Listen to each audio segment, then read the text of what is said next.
내려온 어떤 사람들이 와서 말하기를 모세의 율법을 따라서 할례를 받지 않으면 구원이 없다, 이런 가르침을 주었습니다.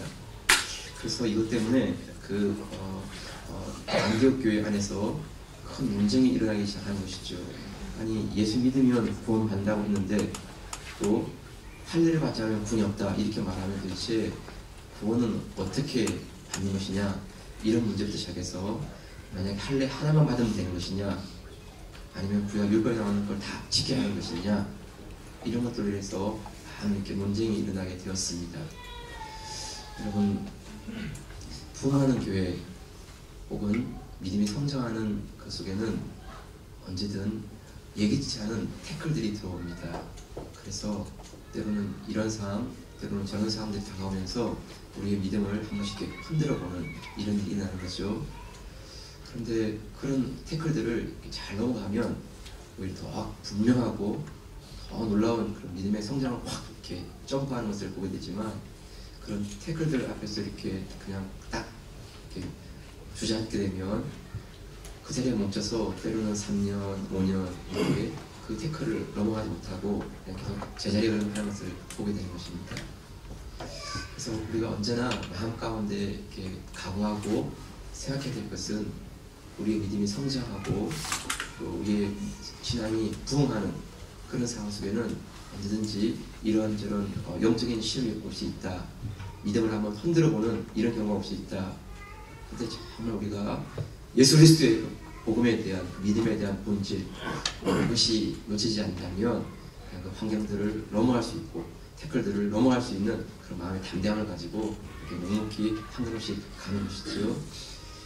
아무튼 여러분, 우리의 다가오는 것들 앞에 우리가 너무 크게 다가와서 겁을 먹고 두려워하고 그래서 그냥 어쩔 줄 몰라가지고 허송되는 이런 모습이 아니라, 언제나 부흥하고 성장하는 그 속에서는 진통이 있다, 이렇게 생각하시되 그것 때문에 우리가 무너지거나 멈춰서는 안 되고 믿음의 길을 가야 되는 것이죠. 자, 여러분, 오늘 이런 가운데 초대교회란 최초의 교리 논쟁, 이신칭이 믿음으로만 구원 얻느냐, 아니면 그 외에 할례라는 것이 더 필요하냐, 이 교리 논쟁에 관해서 예루살렘 공회가 열리게 되었고, 이 공회에서 아주 분명한 결정을 내림을 말미암아 이제 성경에서 말씀하신 바로 그 예수 그리스도를 믿음으로 말미암아 주 예수의 은혜로 말미암아 우리 구원받는 이 사실, 유대인이나 이방인이나 헬라인이나 자유인이나 남자나 여자나 모두에게 주 예수 그리스도 은혜로 말미암아 구원받는 이것을 분명히 함으로 말미암아 복음에 놀라운 선교가 이루어지고 전도가 이루어지는 이런 사실들을 보게 됩니다. 자, 중요한 것은 안디옥에서 일어난 이 논쟁을 말미암아 이 논쟁을 어떻게 처리해가는지, 감당해가는지 우리가 그것을 통해서 지혜를 좀 얻기 원합니다. 그래서 첫 번째는 이 본문을 통해 우리가 교회 안에 일어나고 있는 여러 가지 변론, 논쟁, 이런 것들 임하는 성도들의 태도, 이것을 같이 좀 보면 좋겠습니다. 1절을 같이 한번 볼까요? 이제 1절 시작. 어떤 사람들이 유대로부터 내려와서 형제들을 가르치되 너희가 모세의 법대로 할례를 받지 아니하면 능히 구원을 받지 못하리라 하니라. 어떤 사람들이 유대로부터 내려왔다, 예루살렘부터 내려왔다, 이 말이죠. 그런데 유대로부터 예루살렘으로 내려왔다라고 하지만 예루살렘 교회로부터 파송받은 자들이 아닙니다. 그걸 어떻게 알 수 있냐 하면 24절에 보면 분명히 나와 있습니다. 24절을 한번 더 보시죠. 시작. 그런즉 우리 가운데서 어떤 사람들이 우리의 시킨 것도 없이 나가서 말로 너희를 괴롭게 하고 마음을 혹하게 한다 하기로. 우리의 시킨 것도 없이 나가서 예루살렘 교회에서 공식적으로 파송한 자들이 아닙니다. 영적인 어떤 권위를 가지고 있는 것이 아니라 유대인들 중에 바리새파 사람들 중에 아마 그들이 와서 이렇게 그 교회 안에 예수 믿으면 구원받는다라는 이 부분에 대해서 믿는 것만으로 되지 않고 모세가 전하해준 율법 가운데 할례를 받아야 된다, 이렇게 아마 가르친 것 같습니다. 정통성도 없었고 또 예루살렘 교회로부터 파송받은 이런 것도 아니지만 이런 생각 말미암아 안디옥 교회에 이런 혼란이 이제 일어나게 된 것이죠. 그래서 너희가 모세의 법대로 할례를 받지 아니하면 능히 구원을 얻지 못하리라. 이것 때문에 적지 않은 변론이 일어났다고 되어 있습니다. 2절을 같이 한번 보세요. 2절 시작.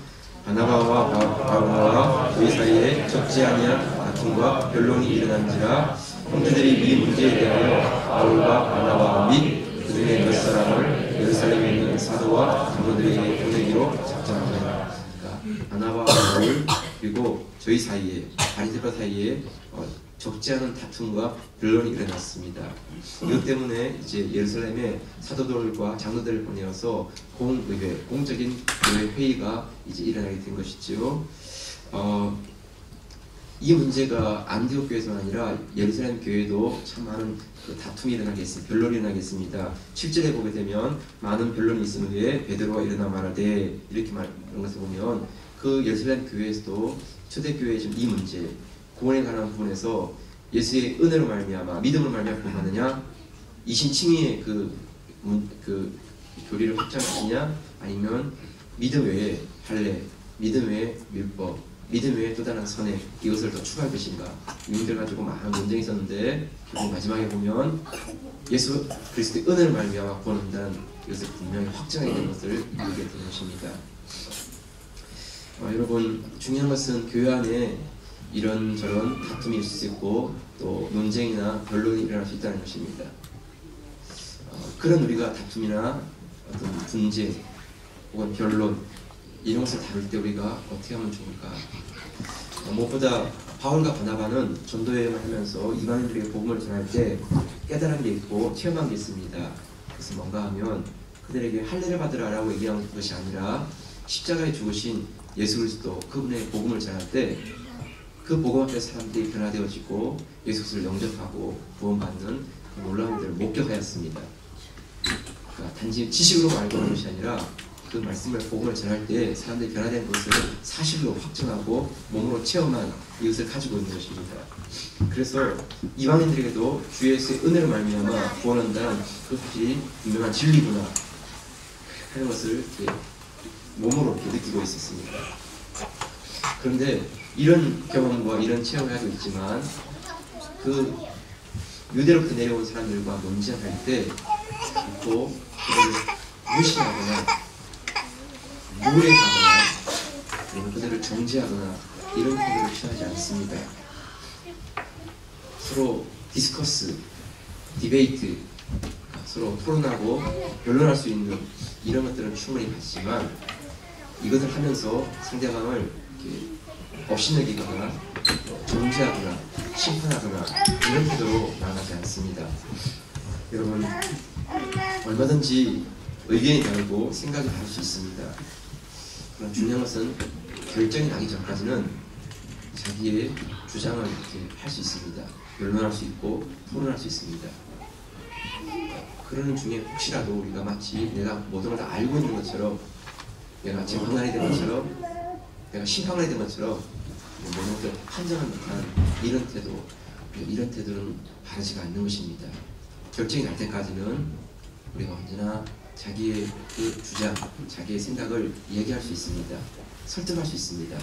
그렇지만 상대방을 깔아뭉개려 하거나 그 사람 상대방을 이렇게 올라서려고 하거나 그런 태도로 우리가 하지 않아야 되는 것입니다. 여러분 예수님께서 마태복음 7장에 보면 1절 2절 이렇게 말씀하셨죠. 한번 같이 본문을 볼까요? 1절 2절 말씀 시작. 비판을 받지 아니하려거든 비판하지 말라. 너희의 비판하는 그 비판으로 너희가 비판을 받을 것이요 너희의 헤아리는 그 헤아림으로 너희가 헤아림을 받을 것이니라. 비판을 받지 않거든 비판하지 말라 하신 주님 말씀에 대해서 우리가 어떤 옳고 그름에 대한 문제도 논쟁하거나 분쟁하지 말아라 그 말이 아닙니다. 이 비판하지 말라, 어떤 분별하는 거, 이해하지 말라 이게 아니고 원문의 정확한 의미는 판단하지 말라는 것입니다. NIV 성경에 보게 되면 Do not judge or you will be judged. 너희가 판단하지 말라. 그러면 너희도 또한 판단받게 될 것이다 라고 이렇게 judge라는 단어를 사용하고 있습니다. 그러니까 비판하지 말라는 의미가 아니라 판단하지 말라 이런 것입니다. 우리가 문제에 대해서 옳고 그름에 대해서 그것에 대해서는 지적할 수 있습니다. 그렇지만 그런 지적과 토론을 거치기보다는 그냥 딱 이렇게 판정 내려버리고 딱 결정 내려버리고 이런 태도로 이렇게 임하는 이런 일을 하지 말라는 것이죠.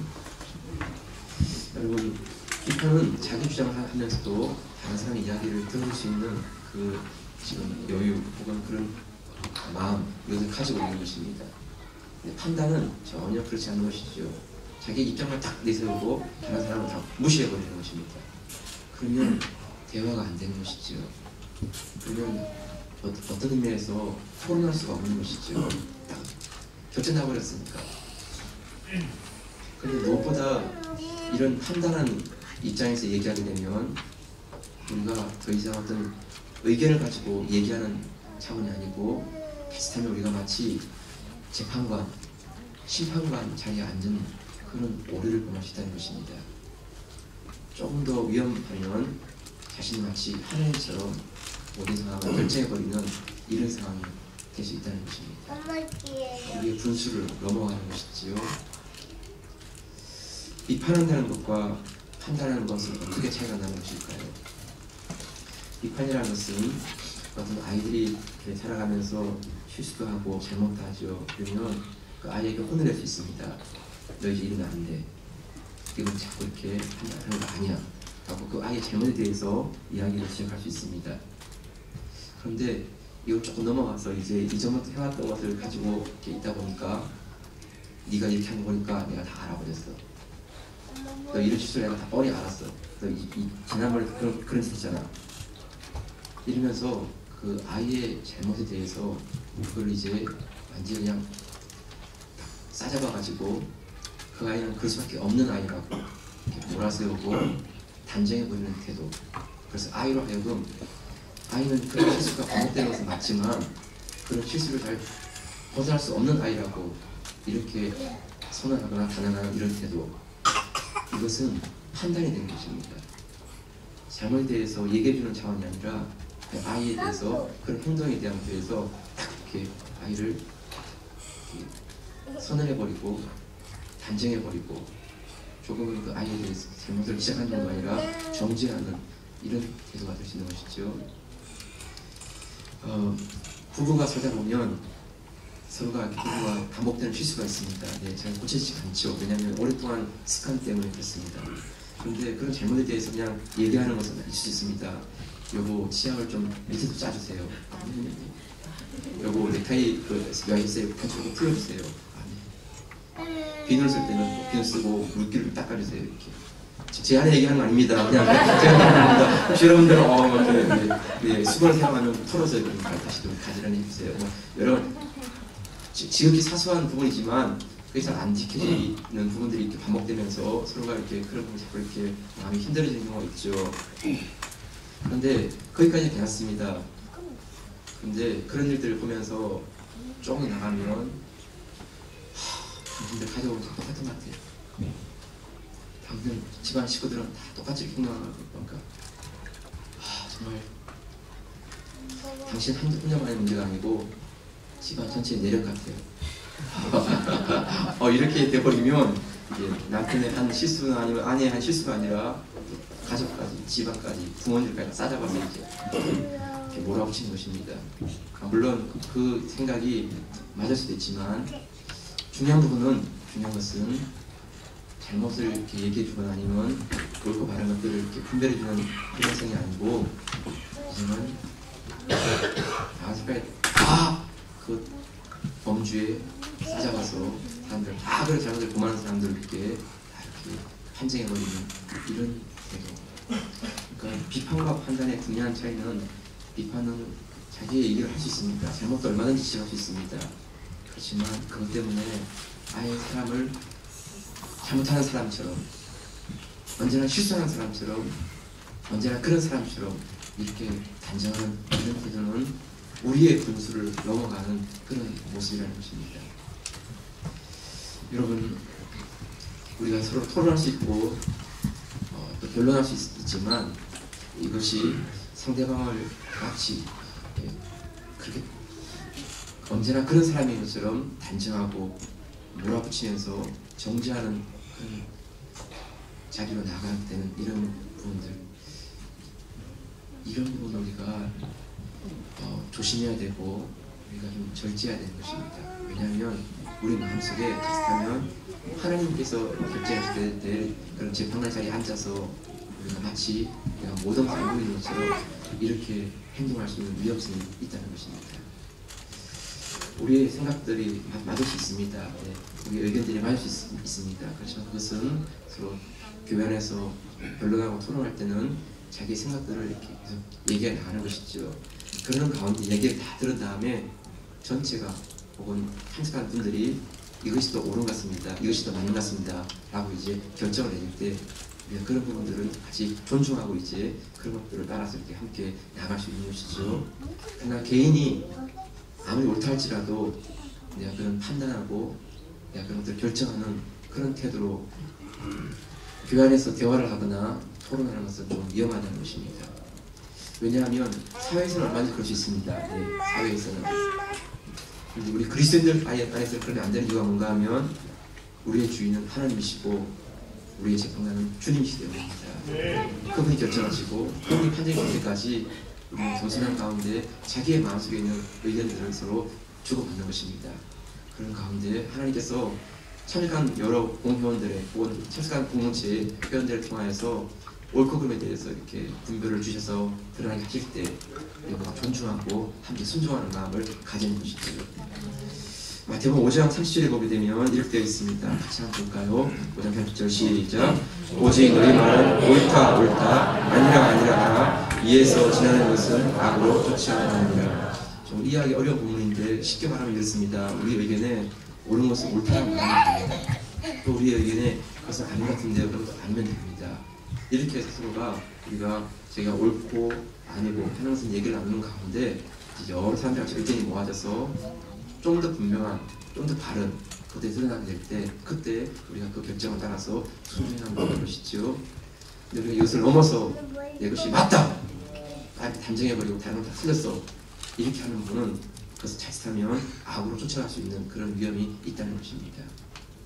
여러분, 논쟁하더라도 예의를 잊지 않고 우리가 변론하더라도 상대방을 정죄하지 않고 우리의 판결하시는 의로우신 하나님 그분을 의지하고 우리가 함께 토론할 수 있고 변론할 수 있는 그런 성숙한 교회와 성도 될 수 있기를 주의 이름으로 축복합니다. 두 번째는 그 다음에 나오는데 3절 4절인데 같이 한번 보실까요? 3절 4절 시작. 저희가 교회의 전송을 받고 베니게와 사마리아로 다녀가며 이방인들의 주께 돌아온 일을 알아요. 형제들을 다 크게 기쁘게 하더라. 이제 안디옥 교회에서 논쟁이 일어났고 그 논쟁이 결정이 나지 않았기 때문에 예루살렘 교회에서 결정을 내리도록 하자. 그래서 이제 그렇게 의견을 모으고 예루살렘 내려가는 가운데 바나바와 바울이 베니게와 사마리아로 다녀가면서 다시 복음을 전하였습니다. 이방인들 주께 돌아온 일들을 말하는데 형제들이 그 얘기를 듣고 다 크게 기쁘고 즐거워하였다 하는 말씀입니다.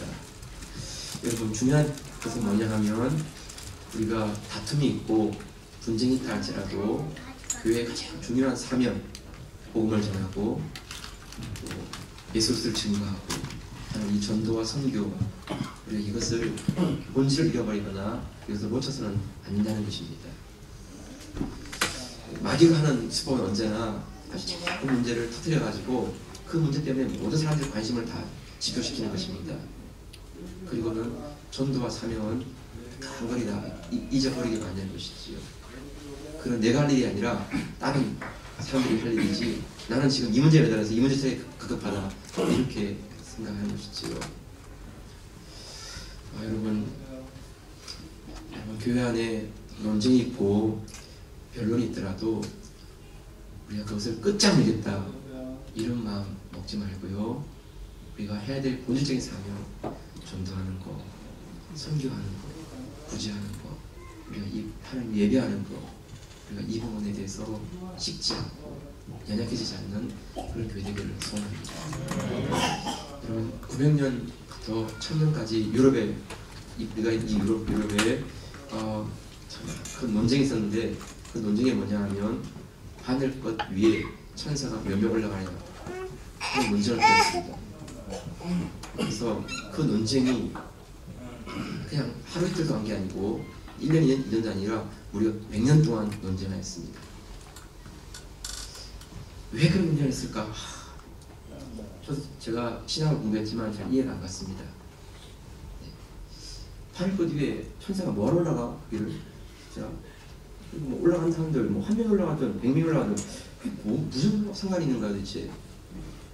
근데 이 논쟁을 가지고 우리가 100년 동안 교회가 논쟁을 합니다. 문제가 뭐죠? 이런 논쟁하다 보면 다 은혜가 메말라 버리는 것입니다. 정도와 성교대 열정이 사라지는 것입니다. 성령의 기름 부심이 더 이상 나타나지 않는 것입니다. 교회가 자꾸 메말라가고 냉랭해져가고 불행에 대한 영혼에 대한 열정이 사라져버리고 교회가 자꾸 이렇게 침체되는 그런 상황입니다. 여러분, 막연성을 보면 이런 것입니다. 아무것도 아닌 문제를 이렇게 건드려 놓고 사람들의 에너지를 다 그쪽으로 이렇게 쏟게 만들면서 마음 가운데 차가워지게 만들고 식어지게 만들고 미워하는 마음 가지게 만들고 갈라갈라 찢어지게 만들고 이러면서 사람들의 그 마음을 흩어지는 이것이 마귀가 쓰는 수법입니다.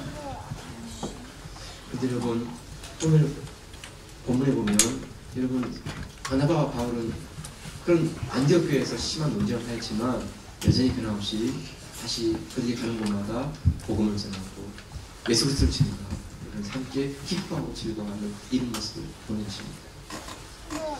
교회가 어떠한 상황 가운데 있다 할지라도 원주적인 부분을 지켜가는 이런 모습들, 중심들, 이런 중심을 가지면 좋겠습니다. 예배하는 건 가장 중요한 것이죠. 네. 여러분, 교회에 모자를 쓰고 예배드리고 모자를 벗고 예배드리고 그게 그렇게 중요한 것입니까? 교회에 나시트를 입고 오고 짧은 미니스커트 입고 와서 예배드리면 좀 문제가 있고 그렇지 않으면 괜찮고 그렇습니까? 머리를 염색하고 예배드리고 머리를 염색하지 않고 예배드리고 그러면 또 좀 문제가 있습니까? 여러분 괜찮습니다. 예배드릴 수 있으면 네 예배드릴 수 있으면 말씀을 우리가 함께 나눌 수 있으면 네 여러분 염색하는 거 그거 한때입니다.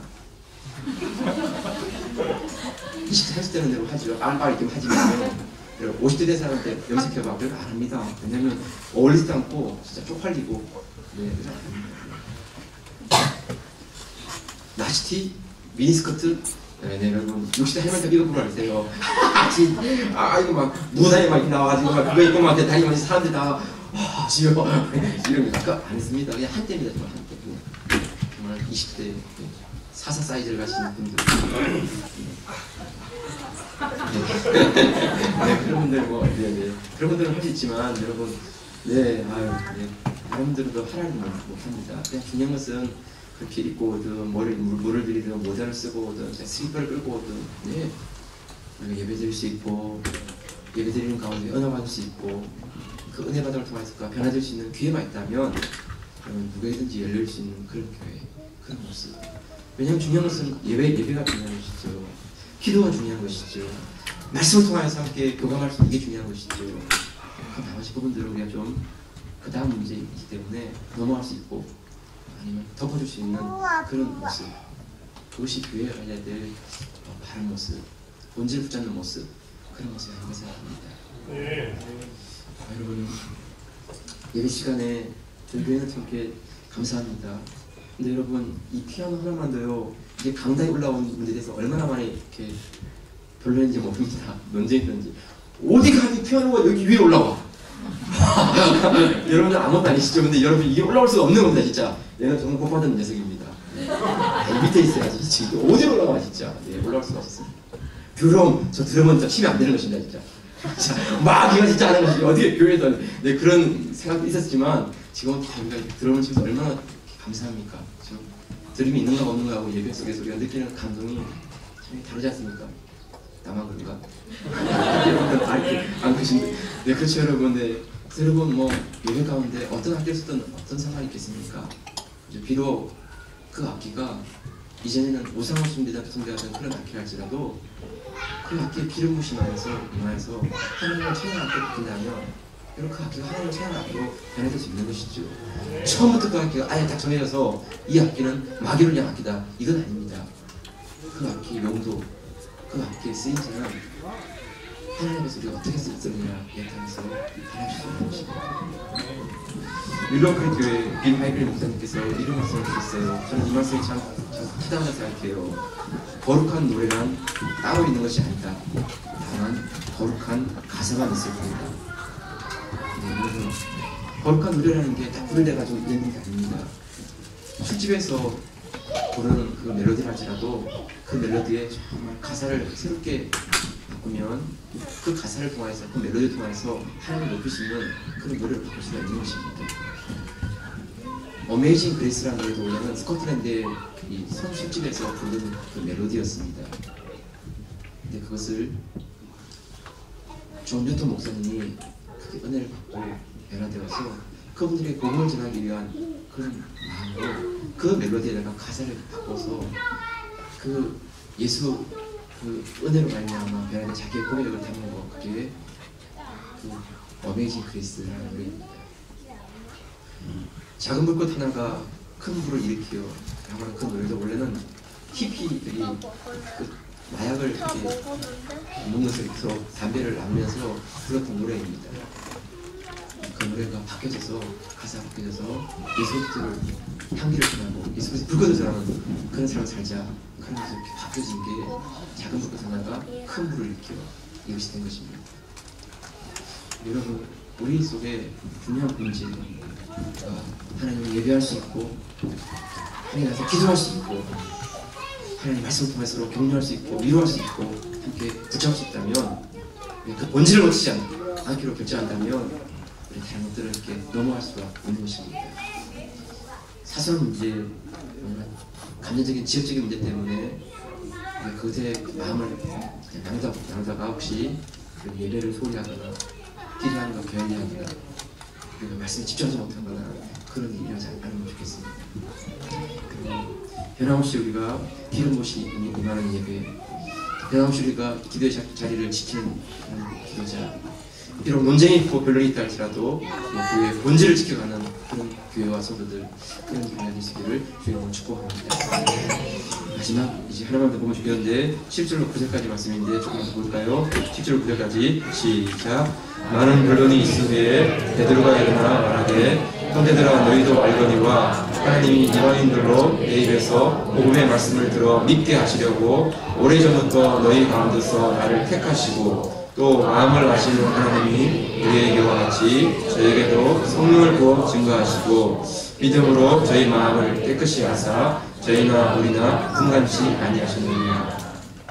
예루살렘 교회에서 많은 변론이 일어났습니다. 그 이후에 베드로 사도가 일어나서 그가 이론이나 교리를 선언하는 게 아니라 그가 체험한 것들을 이렇게 간증하면서 이야기를 이끌어가고 있습니다. 하나님은 이방인에게도 복음을 듣게 하셨고 믿게 하셨습니다. 이방인들에게도 성령을 부어주셨습니다. 그 성령을 통하여서 구원받은 자녀라는 것을 알게 하시고 그들이 하나님의 백성인 것을 알게 해주셨습니다. 그러므로 말미암아 믿음으로 말미암아 저희 마음을 정결케 하시고 깨끗게 하시는 이런 일이 일어났습니다. 다른 것으로는 그들을 거룩히 할 수 있는 것이 아니었습니다. 하는 이런 요지를 가지고 이렇게 얘기했습니다. 믿음이 그들을 거룩하게 하는 것이었고 그들을 하나님의 자녀 삼아 주셨다. 이렇게 베드로 사도가 자기가 간증한 것이지요. 그런데 10절에 보니까 그런데 지금 너희가 어찌하여 하나님을 시험하여 우리 주상도 부상과 우리도 능히 내지 못했던 멍에를 저희들의 무리에 두려느냐. 아브라함도 모세도 율법을 다 지킨 게 아니었죠. 모세 이후에 율법이 나왔으니까 조상들도 다 못 지켰고 성령 충만한 우리 사도들도 다 지키지 못하는 것인데 그 모든 율법을 다시 지키려고 하는 것은 멍에를 그들에게 안기는 것에 불과하다. 그럼 우리가 율법을 지킨다고 말하지만 살인하지 않았다고 말하지만 우리 마음속은 얼마든지 살인하는 삶을 살지 않느냐. 우리가 율법으로 보면 가늠하지 않았지만 우리 마음속에서는 음료를 붓고 여인들을 바라볼 때 또 가늠하는 삶을 살고 있지 않느냐. 어떻게 우리의 죄시sem이 율법의 그 조항으로 말미암아 행위로 말미암아 되겠느냐. 정말 우리의 죄시sem은 예수 그리스도의 그 피 흘리심, 십자가의 그 구원, 은혜 이것을 된 것이 아니냐. 이렇게 얘기하면서 마지막 결론이 무엇이죠? 11절 같이 한번 볼까요? 11절 시작. 우리가 저희와 동일하게 주 예수의 은혜로 구원받는 줄을 믿노라 하니라. 그렇습니다. 우리가 구원받는 것은 예수 그리스도의 은혜였다는 것입니다. 오직 그리스도의 십자가와 은혜만이 우리를 구원하는 능력이 되었다는 것입니다. 이 복음, 이 진리를 전하는 교회가 되자, 이렇게 베드로 사도가 얘기하고, 그 뒤에 보게 되면 이제 야고보 장로님이 일어나서 다시 한번 더 이렇게 얘기를 강조하시면서 마지막 결론을 이렇게 맺어가고 있는 것을 봅니다. 결국 예루살렘 공회에서는 구원은 오직 예수 그리스도의 은혜로 받는 것이다 하는 것을 선언하였고, 이것 때문에 이방인들에 대한 선교가 이제는 더 이상 갈등하거나 주춤거리지 않고 더 확실하게, 더 분명하게 선포될 수 있는 그런 진리, 메시지로 증거가 되었습니다. 여러분, 예루살렘 교회에서 일어난 이 한 사건이 한 교회에서만의 결정이 아니고, 이것은 구약과 신약을 관통하는 진리의 말씀이죠. 진리라는 것은 어느 한때에만, 어느 한 사람들에게만 통하는 게 아니라 모든 시대, 모든 사람들에게 다 적용되는 것이지요. 예수 그리스도의 은혜로 말미암아 구원을 얻는 것, 이것은 모든 사람들, 모든 시대에 동일한 하나님의 진리인 것입니다. 갈라디아 2장 10절 말씀 우리가 마지막 한 번 더 읽을까요? 시작. 사람이 의롭게 되는 것은 율법의 행위에서 난 것이 아니요 오직 예수 그리스도를 믿음으로 말미암는 줄 아는므로 우리도 그리스도 예수를 믿나니 이는 우리가 율법의 행위에서 아니고 그리스도를 믿음으로써 의롭다함을 얻으려 함이라. 율법의 행위로서는 의롭다함을 얻을 육체가 없느니라. 여러분, 우리가 의롭다함을 얻는 것은 우리에게서 나온 것이 아닙니다. 율법의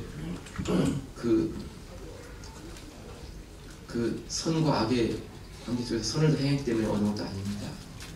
예수 그리스도를 믿음을 말미암아 얻게 되었고, 그리스도의 십자가의 그 은혜를 말미암아 얻게 된 것입니다. 그러므로 여러분, 이제 신앙생활 할 때 여러분, 때때로 우리가 죄 가운데 행하고 또 죄를 저지르고 하는 경우가 있다면, 여러분, 우리 주님께 나와서 그 죄를 고백하시고 예수 그리스도 앞에 그 죄를 내어놓을 때, 자백할 때, 주께서 그럼에도 불구하고 우리를 받아주시는 그 하나님의 은혜 가운데 그분 안에서 다시 새로운 소망을 얻고 위로를 얻고 용기를 얻고 다시 걸어갈 수 있기를 축복합니다. 신앙생활은 내 힘으로 할 수 있는 게 아닙니다. 내 어려움에 기초한 것도 아닙니다. 내가 잘났기 때문에 내가 당당한 것도 아닙니다. 여러분, 자녀는 집에 있으면 집에 있는 어떤 것도 원하는 대로 다 취할 수 있습니다. 냉장고도 마음대로 열고, 전기도 마음대로 켜고, TV도 마음대로 볼 수 있고, 녹음기도 마음대로 볼 수 있고 있습니다.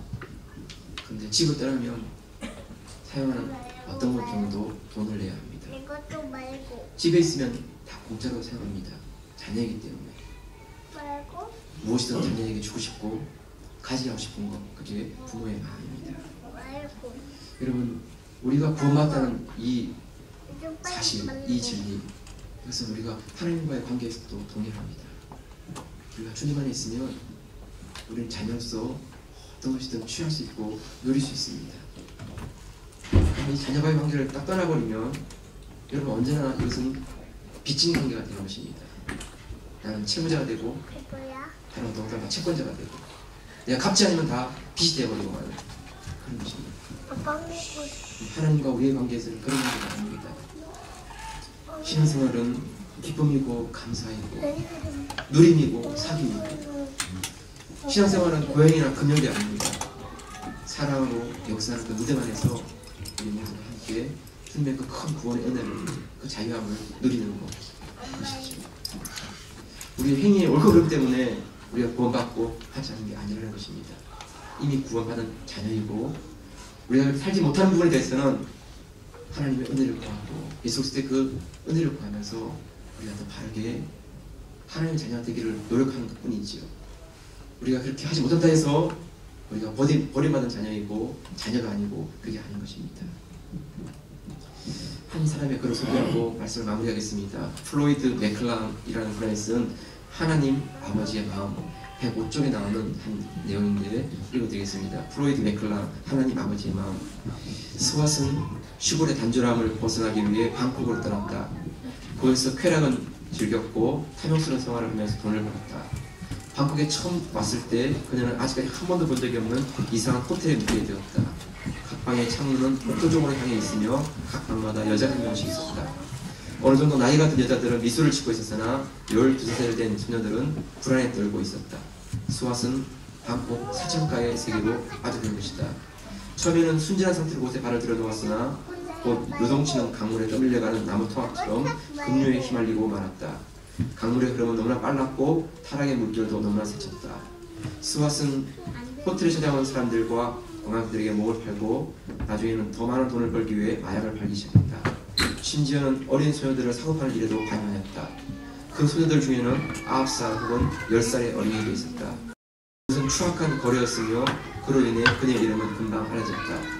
오래가지 않아 그녀의 사업은 무너지기 시작했다. 사기를 당하고 격철에 끄나풀이라는 오해를 받으면서 도망가는 신세가 되었다. 더 이상 숨을 곳도 없어서 도시 외곽 쓰레기 하치장 한쪽 구석에서 생활하게 되었다. 그때 그녀는 비로소 신실한 크리스찬 아버지를 생각하며 회개하기 시작했다. 고향을 떠나기 전 아버지는 이렇게 말씀하셨다. 사랑하는 딸아, 나는 너를 기다리고 있겠다. 스왓은 생각하기를 정말 아버지가 나를 기다리고 계실까?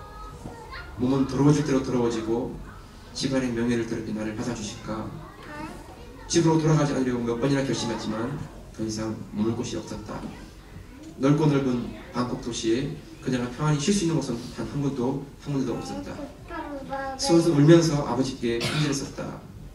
아버지, 저는 이제 집으로 돌아가고 싶습니다. 제가 저지른 죄악에도 불구하고 아버지께서 저를 받아주실지는 잘 모르겠습니다. 저는 너무나도 많은 죄를 저질렀습니다. 용서해 주세요. 이번 토요일에 저는 고향에 가는 기차를 타려고 합니다. 만일 아버지께서 저를 기다려 계신다면 우리 집 앞마당에 있는 포플러 나무에 흰색 천을 달아주세요. 토요일날 기차 타고 가는 동안 스왓은 지나간 시절 자신의 저지른 죄들이 하나씩 떠올랐습니다. 아무리 생각해보아도 자신이 저지른 그 수많은 죄를 아버지가 용서해 주시고 받아주시리라고는 자신할 수가 없었습니다. 드디어 기차가 고향에 이르렀을 즈음 그녀는 두려움에 떨면서 맞은편에 있는 사람에게 물었습니다. 혹시 저 동네에 보이는 포플러 나무에 흰색 천이 걸려있나요? 한참을 바라보던 그 사람이 이렇게 말했습니다. 아가씨, 나무에는 흰색 천이 하나만 아니라 온통 하얗게 걸려있네요. 스왓은 그 말을 믿을 수가 없었습니다. 눈을 들어서 바라보니까 가지마다 흰색 천들이 하얗게 걸려 있었습니다. 마당에는 늙으신 아버지께서 흰색 천을 흔들면서 딸을 맞이하고 있었습니다. 그리고 아버지는 팔을 벌리고 눈물을 흘리시면서 이렇게 말했습니다. 사랑하는 딸아, 나는 지금껏 너를 기다렸단다. 여러분, 우리가 구원받았다는 것은 우리가 다른 사람에 대한 죄에 대해서 그 죄가 책임이었다 그런 차원이 아닙니다. 우리는 여전히 사람들에게 우리가 저지른 죄에 대해서 용서를 구하고 우리가 그 죄에 대해서 갚을 수 있는 것들은 갚아내야 되겠죠.